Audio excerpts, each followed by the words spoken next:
This is what these guys don't understand. Because you are standing for circumcision, you don't have an office. Okay, it's just a name. Okay, that you are the couple of this circumcision. You don't work in an office. You don't. Nobody comes to you for anything. It's just a name. So them putting you there is just a way of letting you actually make a hole in the sack for the grain to come out. You are making a hole in the sack because that sack would have been the bulk of we Africans or foreigners here, Sri Lanka, Brazil, Morocco, whatever. Okay, since we don't have parties, then we have to go behind one person. Because if we put two people, there's no way two people are going to win. That is the truth. 5 years ago, there was a candidate, a Ghanaian candidate called Francis Apple, who actually introduced me here. Okay. He now pulled back. He told me personally that, look, Maurice, if two of us stand, the possibility two of us will win is little. So I prefer standing behind you, putting all my votes behind you for you to go, because if you go, it's like I've gone. If one of us enters, then one of us will carry our voices. Okay, this is somebody that has the visibility more than me. Because in the last election, the 2015, he stood as a candidate.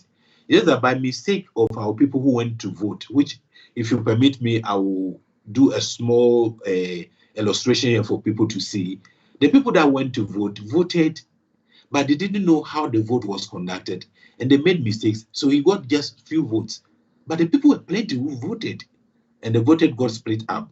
This is exactly what they are doing. The opposition, for example, this guy in the other party is going around preaching he's standing in the fifth. What is fifth? I met him doing electoral campaign in the church. After I spoke, he came out and he said, well, he's also standing as a candidate in the fifth.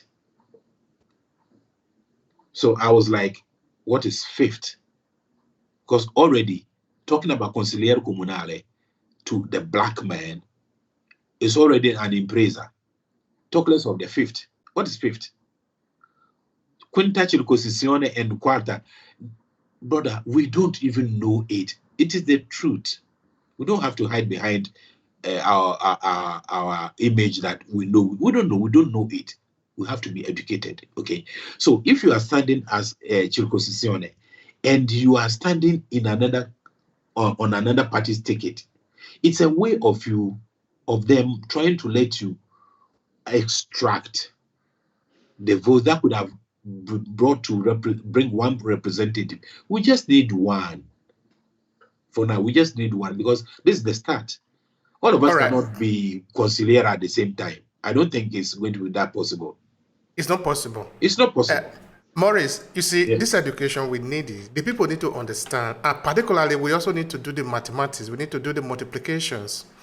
Like I said at the beginning of this episode, my duty here is to try and bring in different voices here, talk to them, with the hope that somebody might learn from it. Yes. That is my job. That is why I'm not a politician. I'm not running for any office.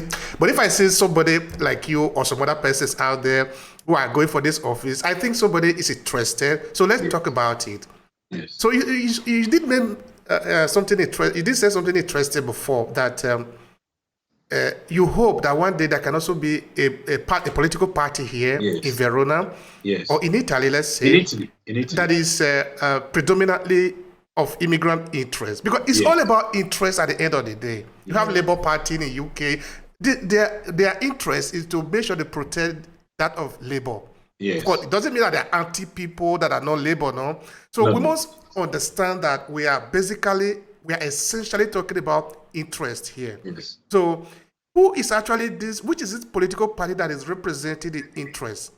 So that at the end of the day, we can say all the Africans, immigrants here who have the possibility of voting, vote for this political party because it represents their interests. What is the reason? What are the justifications for it?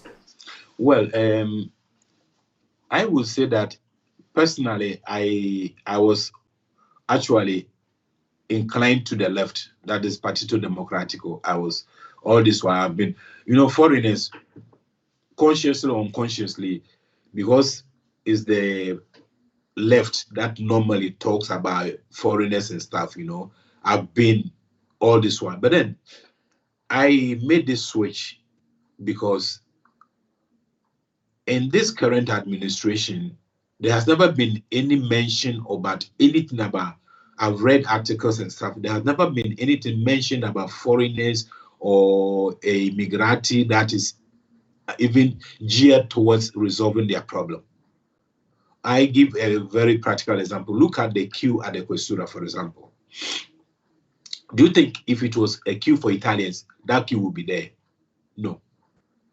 It wouldn't be there, simply because this queue is there simply because there's no one that carries the complaint of the people anyway. It finishes there. It's not a question of racism, but it's a question of the lack of representative. Okay, why is that queue a problem? As a truck driver, sometimes I happen to pass there at dawn, and imagine it's raining, and you are passing there at 4 a.m. Women and children are queuing there to wait till 8 a.m. to enter in an office. Tell me just one office in Italy that thing happens. It doesn't happen anywhere. So why does that one happen? It happens because the people complain, but the complaint remains at the gate. It doesn't enter the building. Okay? So if there is a government, there's an administration which has never bothered for just a simple thing. This is not even in an office that we say it is hidden. This is on the street. For God's sake. Women and children, pregnant women standing in they made this fence wall to protect it. But still, it's inhuman. I mean, come to think about it. Do we have just one office in Verona where people go to queue at dawn to be served at 8 o'clock? No, there isn't one. Solution, simple. Don't we have internet? Let the people know that henceforth, you book your own appointment. And once the one has booked the appointment, you give him the number, that ticket that he will have to come to the gate to queue for. That ticket, give it online. So the one comes with a ticket printed. Okay, so he gets to the gate. You are due for 10 o'clock. He gets there at 10. He enters.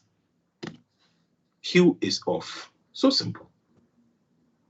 If you get late at your own appointment, it's your own business. You go and do another appointment. In that case, in that wise, that queue will not be there anymore. But that queue is there because nobody talks about it, and there's an administration who sees it every day. They see it every day. They don't care. That's why I decided, no.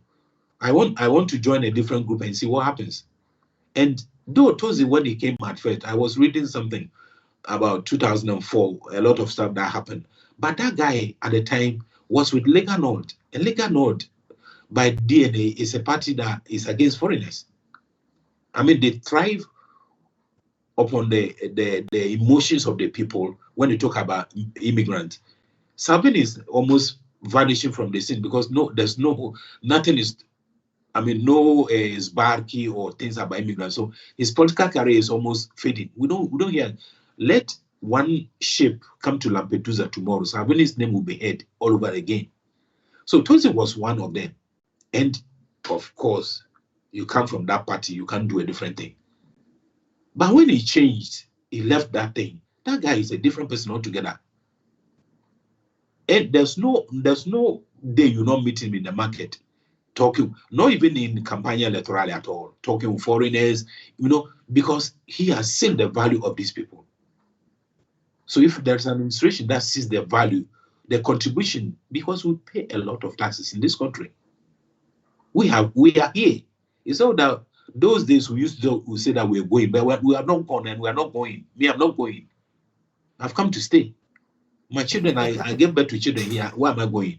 I'm here. I wish you don't be ashamed to say that, though, because in this podcast, I opened a different session of it in my language, where we are basically talking about everything Esan, because I am from Esan in the south of Nigeria. So I decided to look at the history of my village. Okay. Where did the people of my village came from? Okay. So we trace it to another town where we are coming from, which is not actually Urobi, but it's near Urobi, which is my town. Okay. Now, the guy that I interviewed, a very intelligent person, said, where everybody is coming from somewhere. Somewhere. So where you live right now is also your home. Yes. So consider it your home. Do everything necessary to make it a better place than you met it. Yes. So we that are here, we have our children here. My son, for example, of course, we might say we want to return to Nigeria. What if he decided they want to remain in Verona? What are you going to do about that? Yes. So because he might make that decision, I must make sure that what I do also contribute to making Verona better than the time that I came.